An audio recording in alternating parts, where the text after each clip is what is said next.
And we're back. Okay.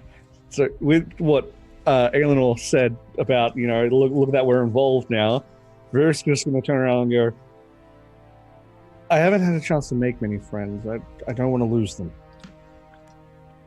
If they want you to do something for them, they're not your friends. At this point, Tobias is just not even acknowledging. Longest groan that has ever been let out by a human being, and take his feet off of the table and be like, "Fine," and just like get his pack and stuff begrudgingly and head for the door and just be like, "Let's go to church." So yeah, the key word was he doesn't have friends. So this is weird. Interesting. Oh, the root is definitely Viric's friend. The root is definitely Viric's friend. Yeah, I've definitely considered Vieric a friend since after the first day. We hunted together. Yeah, that's all you need. We're friends now. Aenor's still he's possessed or something. Oh, on the fence. Yeah, but just because somebody's possessed doesn't mean they're bad. Me hearing that as a player, I'm like, oh, that's really sweet. Tobias is yeah, obviously we're friends, you idiot. I'm not gonna let you go by yourself. Don't be a dumbass. Yeah, exactly. Vieric is still terrified that Eleanor's gonna try and exercise him. But he's not paying attention. What are friends for? That's what friends are for, exactly. They've already started a little bit of a moving. It's actually, you can see when you step out into the street. You got to imagine most of the streets in this city are built around one of the rings of the spires. Most of the spires are ring-shaped mostly, cylindrical mostly. So most of the streets are in rings. Sometimes they go up, sometimes they go down, sometimes there's side streets. She's walking around the street. She's holding the sleeve of Kavera's dress, and she's looking back. She actually sees you guys come out because Cherubin is looking directly ahead, and just when you're kind of annoyed and you just, I'm going. Yeah. She's very much doing that, and you can follow behind her to a degree. She literally just goes across one of the bridges, although it's quite a long bridge. It's one of those things where it's such a long bridge, there's actually a little spot in the middle of it, a little gazebo type thing where there's a couple of people playing musical instruments and things and busking and earning a little bit of coin.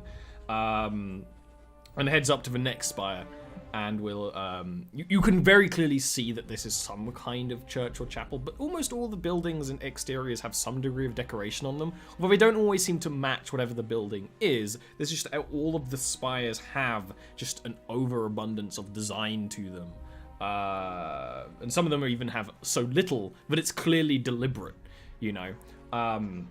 Very clearly, this is, there's a large door, there's a little open space outside with actually a couple of plants growing despite the cold. But the door it seems very firmly closed, and the plants are a little, dead. A little dead, but only dead. What was that fucking sentence, Ollie? You know what? That bit. It's all good. Sometimes you gotta get the blunders out, Get the ones out.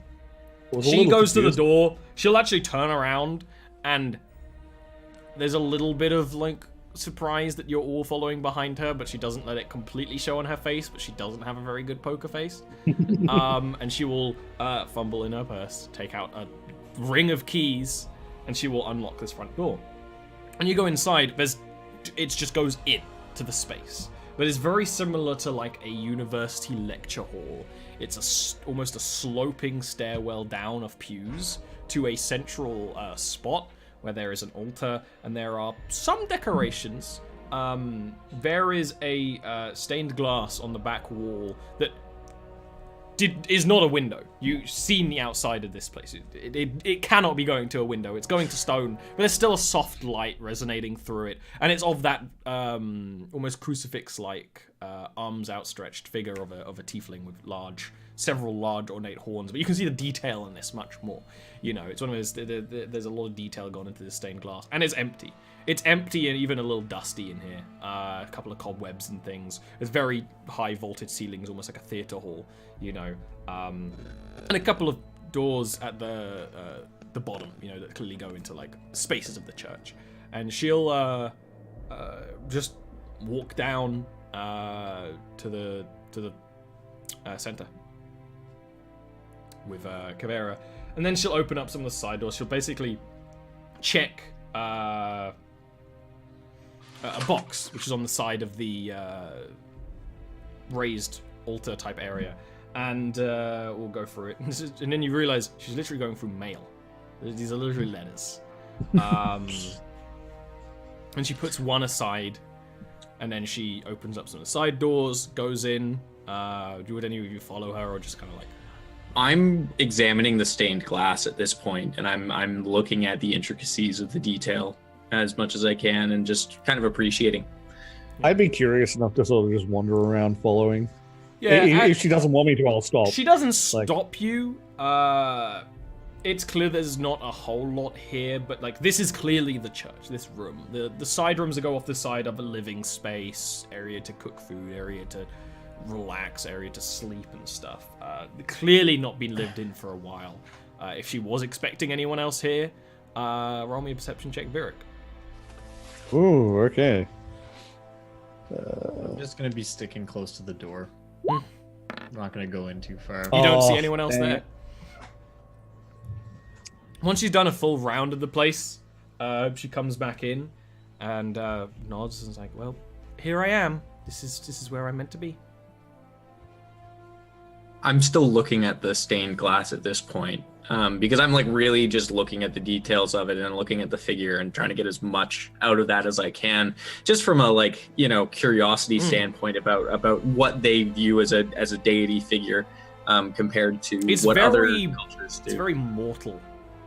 You know, there's flaws in the like elves occasionally have art pieces of their gods, but they're always beautiful, ethereal creatures that sure they resemble an elf, but they're clearly not. This could just be a stained glass of a tiefling. It's just you've seen the pendant, you've seen all the other ones, you know. Putting two a very large horned tiefling that's got a beautiful body, but okay. I'm glad you made it here. It's a beautiful place. This stained glass is not like others I've seen in churches before. I wouldn't know. I haven't been in many other churches. I have. I've traveled through many, seen many things. There's always a difference. It's always, the way that people view their deities is very much a way of understanding almost the perfect versions of themselves, the notions of this completely perfect, unattainable thing. This is not that. This is for lack of a better term, a guide. And she will actually she's had bitch face on this whole time. Yeah. Conscious bitch face. It's not resting. Yeah. And she'll actually smile very, very happily at that. Almost like you get that. Because when you talked about religion before, you were like, well, maybe they're the same god. And she was like, but now it's like, you get it. Because it's not that kind of relationship. Yeah. Right. And I'm still looking. You can give me a religion roll. At her, but just give me a cheeky out of religion interest. Roll. See if you get anything. Something you notice, similar to other stained glass, other figures of religious deities. There's also a lot of focus on the darkness in this picture. Not only is the guide represented with having a dark purplish sort of skin, often gods have a glow to them, or the light reflecting. It's almost even though it's a stained glass and it's glowing softly. There's a lot more focus on the darkness in it, and dark colors and darker tones, with the lighter tones almost being like a backdrop to it, which is just very different to most faiths you've encountered before. When you say all that, she'll smile and nod, and she'll actually kind of wipe her eye a little bit with the back of her hand, and she'll be like, well, if you're I know that you're intending to stay, so if you ever need anything, this place is here, and will be welcome. And when the doors are open properly, I don't think there's been any sort of services for quite some time. Then you're of course always welcome. Or if you need somewhere to rest your heads or anything. that would be very much appreciated. And I'm very, very happy that I am able to see this place. It's beautiful, and it just speaking to the stained glass again. It impresses me that, I mean, even just in the art, the unknown is just as important as the known in what's brought forward. It's very interesting. That is a difference between your religion and mine. In mine, it's very much that you must learn and know the hunt, and you must come to that knowledge. But for you, it's guided for you, something that is allowed to remain unknown. We're always striving for that perfect knowledge of what we're doing and what we're meant to do. She'll smile and she'll shake her hands like, it is not for us to know everything. I can appreciate that. And Broad's gonna walk over and he's gonna give her a hug. She will squeeze back with that hug quite tightly for a little woman. Yeah. And he'll then stop and he'll say, "And don't ever doubt our friendship again, please." She will kind of look down like someone being told off, because she is. And almost before you can reply, she will actually kind of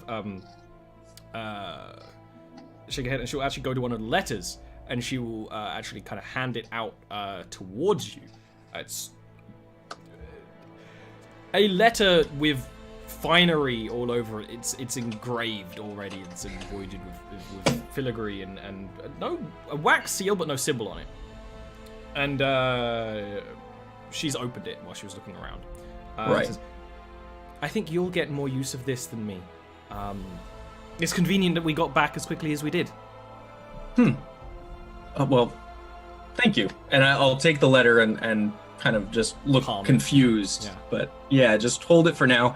I am actually going to quickly, as I quickly palm it, do a little bit of lore keeping. She'll see my eyes flash Yes, for a exactly. brief moment. And you've done it then before in front of her. Yeah, exactly. It is an invitation to an auction. Very It interesting. takes place tomorrow evening.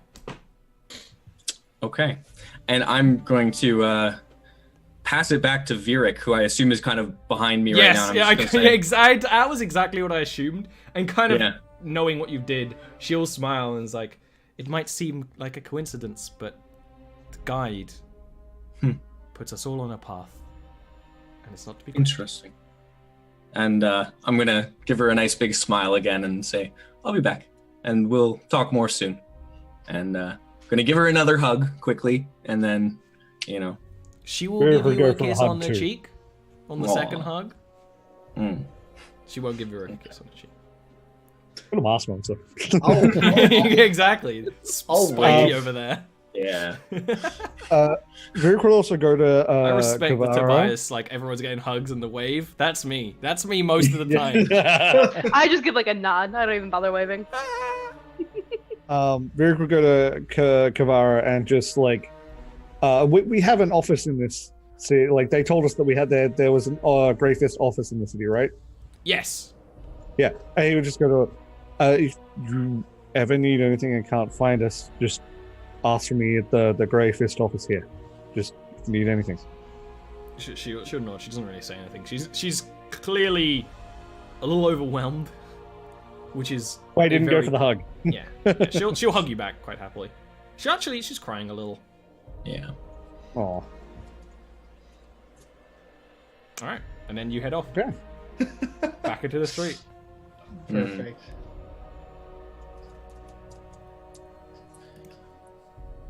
Okay. Where Now are we what? going? Greyfist office. Well, Greyfist office. Greyfist office Oh, yeah. first, probably. I was Let's also. go to the bank first. Oh, yeah. Oh yeah, Yeah, the we should. bang. Cash The that other check thing- before the ink dries. You know what I'm saying? Tobias is in it for the money. The only other thing that I need to do in town at some point is find Siegeborn at the Crying Tower. It's the northernmost tower of the city, apparently. Right. But I can do that after we cash the check, because I will not have money to do what I need to do until after we cash that check. So, So I think bank, Greyfist office, Siegeborn, or Greyfist Whatever. office, bank, Siegeborn. Either way, that needs to be last and is totally can just be done even before we leave type thing. Bank, because we got to give the Greyfist office a cut, so bank first. Exactly. Fair. Awesome. So you go to the bank. There are many banks in Bastillion, banks of Bastillion. You know, cold, authoritative buildings, faces on the side of spires. But literally, it's one of the things where you go, like, where are we going? You, like, ask people, and you might take a couple of tries, but someone will point you on the way. There actually are city guards who will, you know, you've played RPGs. You ask the guard where to go, Yep. and they'll happily send you on the way. Yep. When you head in, there's clearly a queue of a couple of people, and you know, tellers and things. Who is it that actually goes to? Give in for Cool. because it's in his name. It's in my It is name. in your No, name, I- exactly. Hey, I'm stepping foot in a bank. I'm just gonna stand outside with my dog. Yeah, exactly. Virik probably wouldn't step in either because he's terrified of how they'll react to the mask. Like some masked person going into a bank. Yeah, good call. I think, Eleanor, are you coming in with me? They're obviously not. But They I are will- on. You're like, I well, will- there's a buddy system in place. Yeah.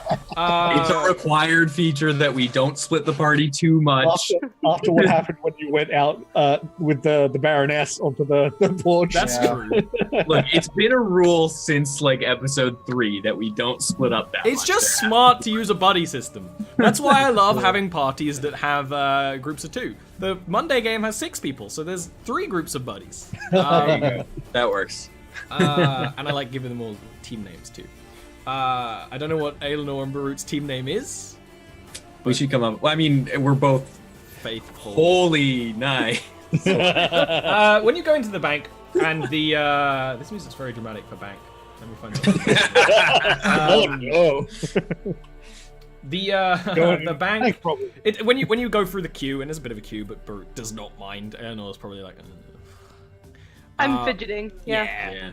Yeah. There's a disc on the ground in front of the teller. When you go in, you're like, I've got this check. And they're like, oh, very well.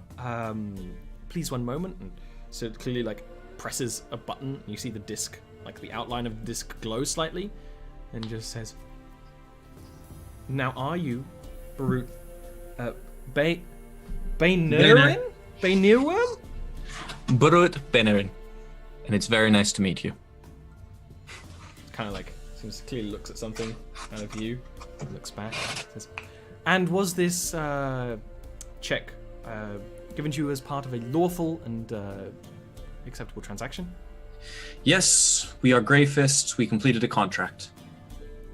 It's one of the things. Clearly doesn't know what that means. She doesn't care. No, she just kind of does stamps it, does the thing like tears a bit off it to hand back to you, and then we'll start counting out the coins and hand. I had a feeling she wouldn't know what it was, No. but it sounds very official. It does sound official, Figured it was fine to just leave it at that and just. and then you can head off with your monies.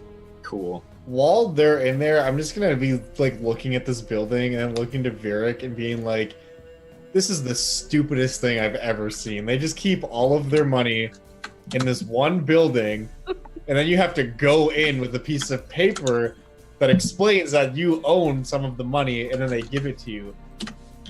This is weird. I'll just keep my own money in a chest underneath my bed like a normal person, and not trust." What are they even doing for? What is a bank? Just someone who's holding my coins for me? Even if it's not about trust, it's a giant target. Like, just everyone knows there's lots of gold there. I wonder how often people try to break in.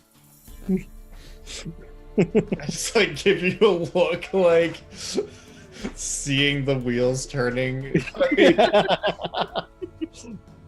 Probably not a good idea. Awesome. And then you go and start finding your way to the Greyfist office. You were given loose directions there. Well, you were given directions there. They were just kind of confusing. Now that you're in the city, they're still confusing. Just a little different kind of confusing. And Ooh, okay. you can follow the directions. When you get there, it's not an impressive building front. It is, you know, like a detective agency. There's just like a door with a name written on it. It's pretty much that. When you open it up, a little bell goes and opens up into a small, which is basically an office. Although there's actually like a couple of there's actually the head of a much larger Remoraz mounted. And you actually hear a bit of a clutter as from around one of the corners, a dwarf runs up, clearly pulling on like a shirt. He's a portly dwarf on the older side with ginger hair that's kind of graying. It's graying. He's also getting bald in the back of the head. It's a good beard though. Got the salt and nutmeg look going. Salt and nutmeg. Nice. And a good deal of tattoos. I mean, he's wearing like a vest right now, so you can see the tattoos and scars and things. Probably a retired fighter.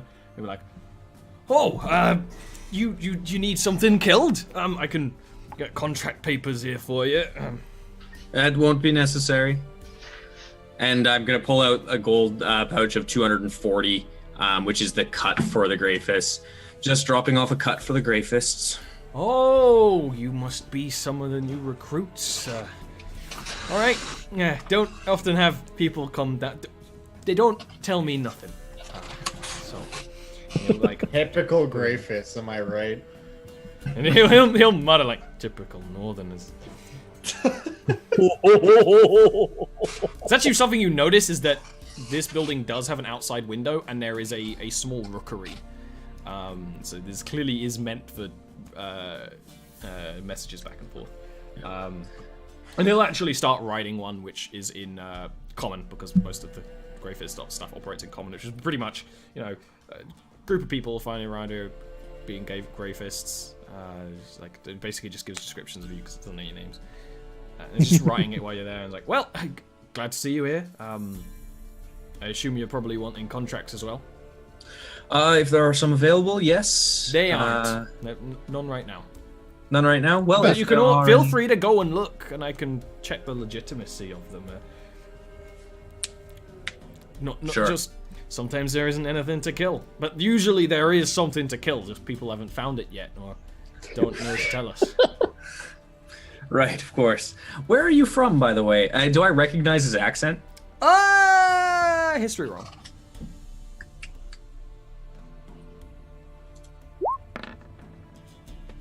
He's definitely a dwarf. He just kind of like, like clearly like clicks, and there's actually a map on the wall of the north again. You know, who cares about anything below the mountain line? And we'll just Did he point. give us his name? No. Okay, sorry. Just He'll point with like a thick dwarven finger, dirty fingernails and everything, and be like, Gemtador. It's a dwarven mining community. It's very nice place. And what's your name? Oh, my name is Anson. Very nice to meet you, Anson. My name is Burrowit. He'll give And you. I'll Yeah, it's outstretch like my hand even towards him. before the hand properly comes out, like a. Yeah. An elf, dwarf, much bigger hands, Yeah. slightly Yeah. sweaty handshake. Kind of used to it. Oh yeah, Been through the mountains. you know what you're expecting. I know what I'm getting into. It's fine. And I'll just say I didn't have the pleasure of going through Gemtador on my way here, but I did go through the Crimson Mountain, and I very much have enjoyed my time there. Tell you what, the Crimson Mountain, good and all, you know, lots of good things. Gemtador, master of plumbing and heating engineering, that place. Things Really? you never see in other places of the world. You know, these gnomes around here, they'll try and tell you they know what to do with steam, but Gemtador is like underfloor heating in the caverns. Burrowit's gonna pull out his notebook and just write quickly Gemtador underground, underfloor heating, and just like make a note. Why Gotta would you see want your that. floors to be hot? Because it's cold. That's what animal skins are for, though. I don't understand. I don't understand. He kind of like scratches his beard, like, well, at least that we can agree on. Oh, that's good. And I'll just say, Is there any quarters for Grey Fist that are more easily accessible so we can be closer to the office? Anything that you can direct us to that might be helpful? We have there's a room. I'll show you, and it's clearly meant to be a sort of like room where everyone can just sort of sleep together. It's comfortable. Right. It's, keeping water and things in there. He doesn't sleep in there, so you could sleep here if you didn't really care super about comfort. It's not super uncomfortable. There's it's good to know that there's a spot at the very least that we can safe space. Exactly. Yeah. Well, we may use this in the future. Right now, I think we want to explore the city a little bit. This is, I believe, all of our first time at Bastillion, so want to kind of see what there is to see. I also need to go speak to a man about some armor, so might be doing that shortly. Is that a euphemism for something? No. Well, you see, in Dwarven lands, Oh no. it means getting protection for your dick.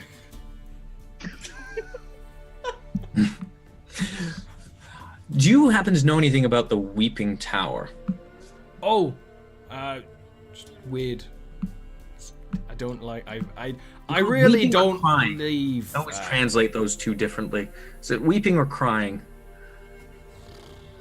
Yeah, Wait, one of the two. I'm not from here either, Fair enough. I just do the paperwork. Whereabouts is it, and how would I get there? Oh, he From can here. give you directions easily enough. Great. That's essentially what I'm asking for. Yeah. Yeah. And is there anything else useful around here that we should know about? I mean, he'll tell you the place of like some general stores, like a good market, of a garden in case you're worried about it. He'll also give you the directions to. Just check. Don't I have it written down anywhere? No, I don't. Never mind. There's Okay. a place I was going to say he'd direct you to, but I can't find its name. Okay.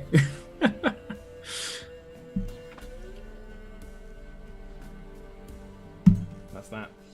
Cool. I'm going to turn to the rest of them and say, are you all right coming with me to this tower that's either weeping or crying, but I can't really remember how the translation works? Yes. Sounds interesting. Yeah, sure. Certainly. Apparently, this is where Corpse Flower directed me to go to look at armor for what I'm looking for. He said the man was quite the craftsman, and from his armor, I would believe it. So it's worth checking out, and at the very least, I'd be able to get some confirmation as to whether or not he can do what I'm looking to do. Yeah. Sounds like a good idea. You head Great. out, you follow the directions. You're starting to get more and more used to walking around in the city, going through walkways, traveling on suspended passages that seem very unsafe. This would be the point where everyone traveling Bastillion sees a rook for the first time. The heroes of the city who go around on basically grappling arrows and bows, like kind of Spider-Manning around above your head. You just see them for a moment and they're gone, and it is always just a bit of a They're just shock. going to turn to Brute. I want one. Yeah. We could get you one. Yeah. Burwood's gonna kind of like make a note of what it looked like was happening there, and flying from top of building to other building using some kind of mechanism, and then just leave it at that, and say, find one for Virik. We need information on this menace, and yeah. And you keep traveling. The Crying Tower is the northernmost tower on the edge of the city. When you get towards it, you hear this sound that, if you have a little bit of imagination, kind of sounds like someone crying. It's the wind whistling past, because it's shaped in a kind of sharp wedge where the wind is cut, and so it doesn't really buffet the side of the city so much. But it just makes this constant, pretty loud noise, but the walkways and things are designed to mute the noise a little bit with, multiple layers and things, and you actually walk more inside than not. When you find the blacksmith of Siegeborn, and you're allowed in, Siegeborn, who like you're allowed in by like an attendant. And Siegeborn is very much a tiefling with red skin with orangey yellow flecks on it, and his horns go like. And he's very clearly a blacksmith. He's wearing the like black leather, apron, no gloves or anything. She's a tiefling.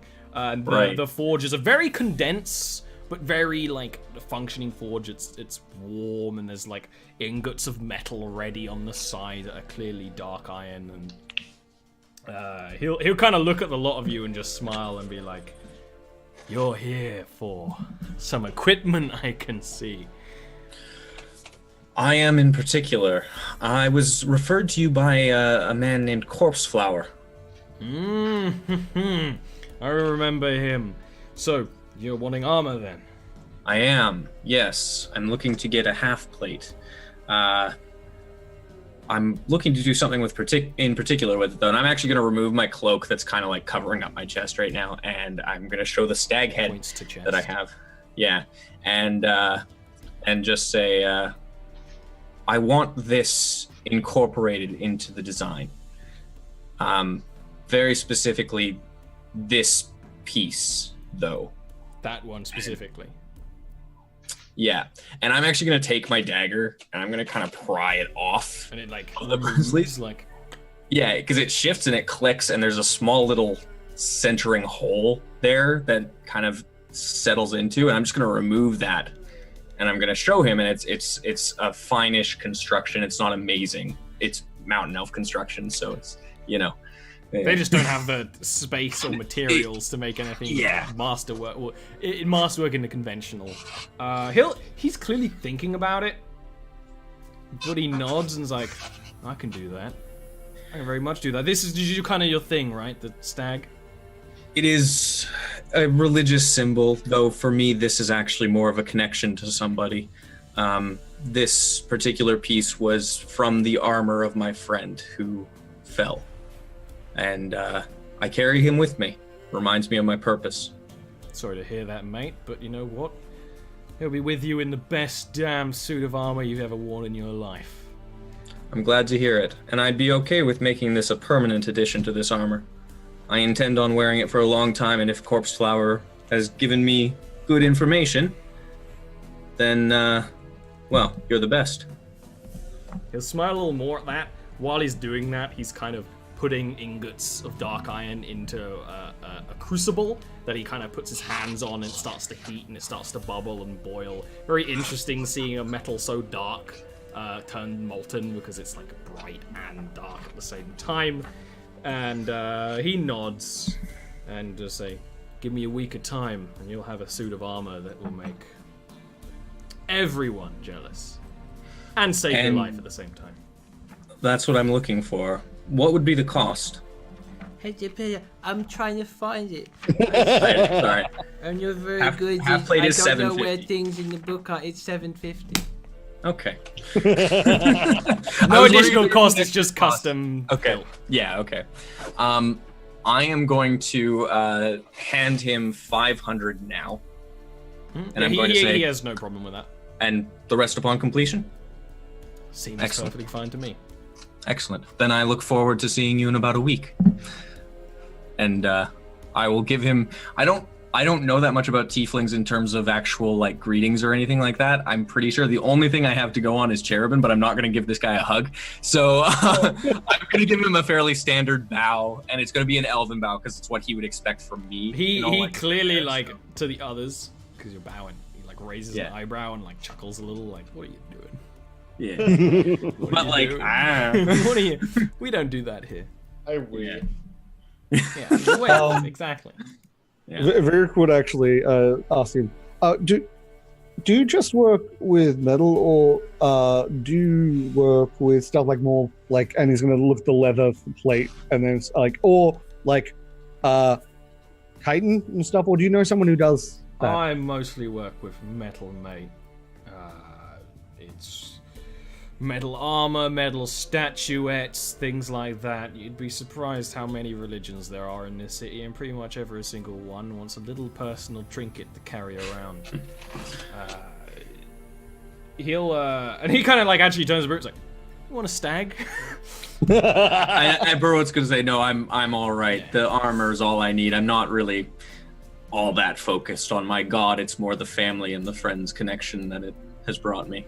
He kind of nods and will look back to Virik and say, "I actually know a woman known by the name of Cosmos who makes things out of the various chitinous beasties. There's some large ones that sometimes you can find in the lowest parts of the city, and you got the ice snakes outside and things like that." And he'll actually show you the direction. It's actually in this kind of area. Sweet. From your thank you like very much. from Barut who pays attention to architecture, clearly like this area is forges because like the smoke can vent out without poisoning people. It's still probably poisoning people, but less. The building, the apartments above this, very cheap. All right. Sounds like somewhere else I know. Oh boy. Thank you. And I imagine I'll you give go him a lesser bow, but a little bow as well. Yeah. Oh, sorry. Burwood's gonna kind of turn to you because he was bowed while the guy was raising his arm. Well, why are you apologizing? When you go like around, like to select the other one, Cosmos, when you're like she's outside her place drinking. When you go up, like Cosmos, she's like, "Oh, that's me," and will stand up. Still clearly an artisan, though less like a blacksmith, more wearing like a leather clothing that has many pockets of tools and things, and currently right now a bottle of something that's probably vodka that she'll just kind of like put in a pouch that seems built for it. And she's got greenish skin and sort of freckles and things, and she'll kind of nod to you. What do you need? I will literally just like pull out the Remoraz manuals and shit. Oh, and then she'll like open her door, step in, like clear off a work table, put it on there. Like, what do you want? What do you want me to turn this into? So, well, first of all, for the plate, and I'm actually going to remove the leather, the faux leather armor pieces from my shoulders and sort of put it down. I'd like to sort of, if possible, to either make something like this with that, or maybe attach that to it, the plates. As for the mandibles, could you make like braces or something that, because I do a lot of punching. She'll pick them up and she'll kind of examine them. It's clearly one of those things where that's not a very standard, like a very like easy thing to do because they're thin and but she'll kind of be like, oh, if you need any other parts, I mean, I have a giant lizard fang, boar tusk, like this crystal thing. I have this marrow claw. I have this smoke glass as well. Will-o-wisp dust, giant spider fangs. You're a collector then, huh? Yeah. Lucky for you, I like people like you. I don't think I'll need anything like that. I can definitely do this.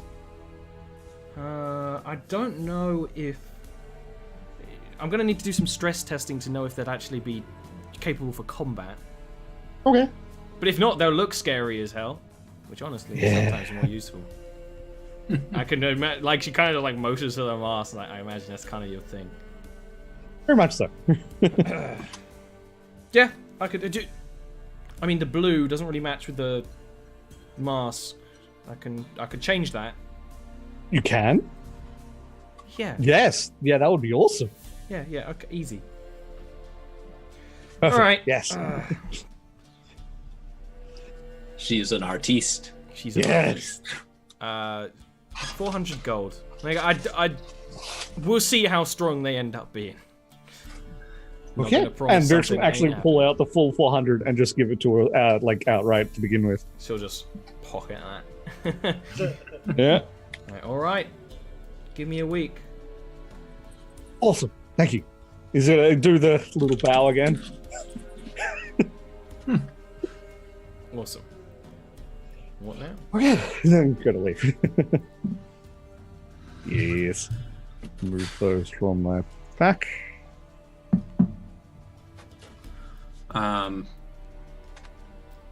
Do you guys need to do anything?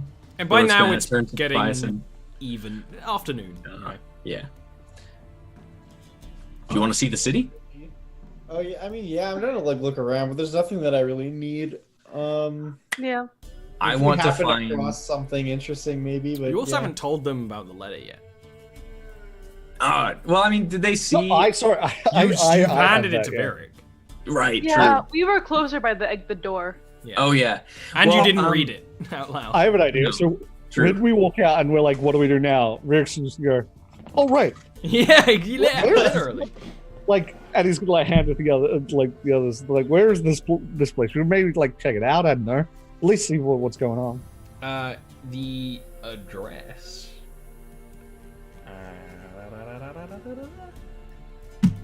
There is an address. It is at the top of the Spire of Ash. Of course, you don't know what that Ooh. is, but that's where it is. So this is. So now you're reading it properly, not using it. It is an invitation to an auction of relics and magical memorabilia from the collection of Vom Bast Taroren. Oh, I mean, He sounds Gungan.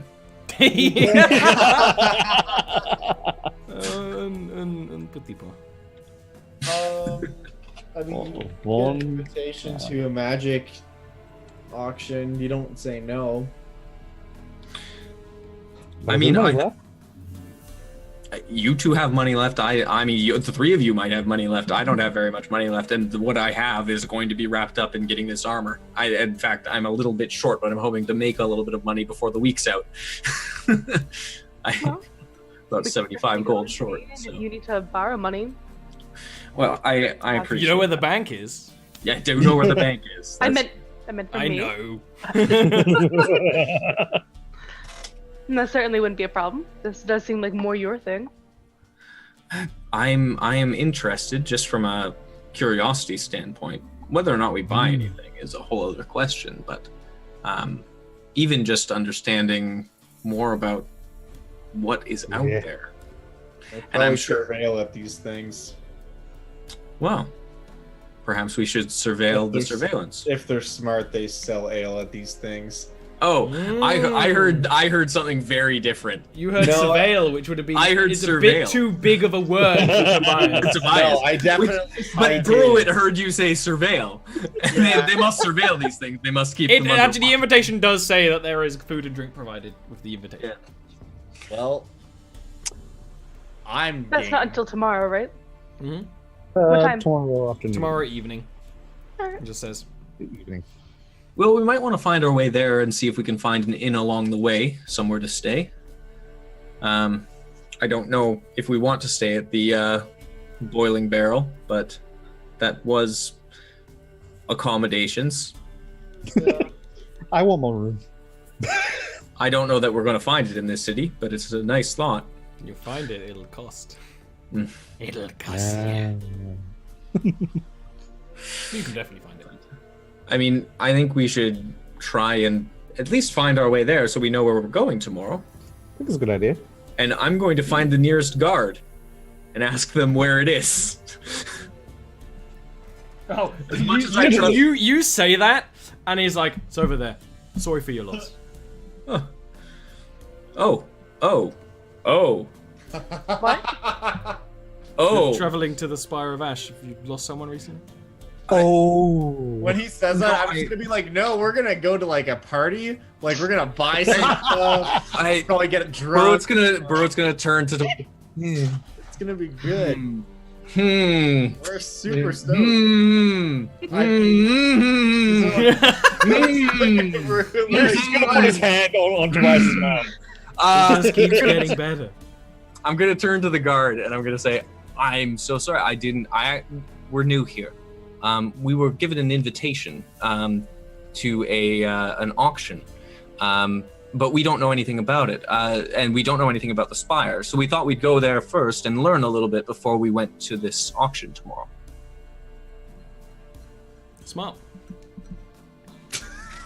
And we're just going to say, thank you for your directions. Have a lovely day. What do you expect from the guy? No, just more like, ah. Explanation, yeah. No explanation. No. Panic time. Yeah. Those are walking away. I'm just like, why? What was the problem? It's somewhere that is related so heavily to a loss. It's probably not a very happy place. We probably don't want to be excited to go there. We probably want to be neutral about going there at the very best. But we are excited to go there.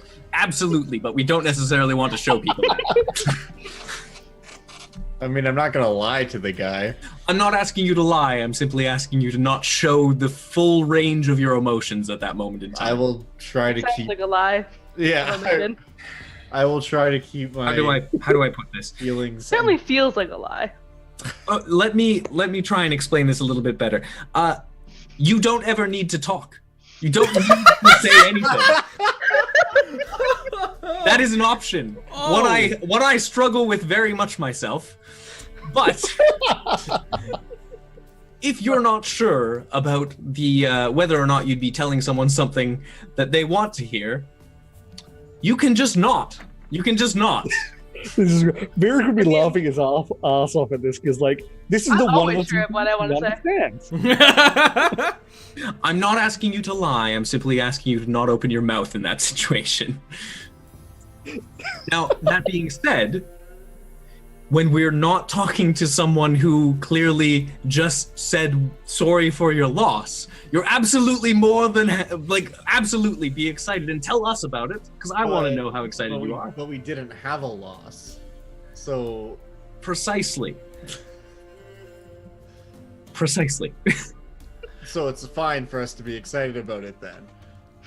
I just looked at Aelinor and I'm like, are you hearing this? Like, But it could be considered insensitive to other people's losses. oh, okay. It's just for other people. It's not for you. It's not for them even. It's just to make sure that you're not upsetting someone who might have recently gone through a loss. And because he's so quickly associated with that, there was a chance that he may have had a recent loss, and we don't necessarily want to speak to that excitement so vivaciously right away. Right. Sorry. So with so much fervor. No, that's sorry. Hold on. With what's a word that you would know? With excitement. With so much excitement. Mm-hmm. Mm-hmm. And Burrow's gonna just turn and walk in the direction. During this, Virik was asking someone where he could find a tavern with legroom. And you're pointed towards somewhere called the Galleon. And with directions towards the Galleon, we're going to take a next break. We'll see you in a bit. I'm sorry.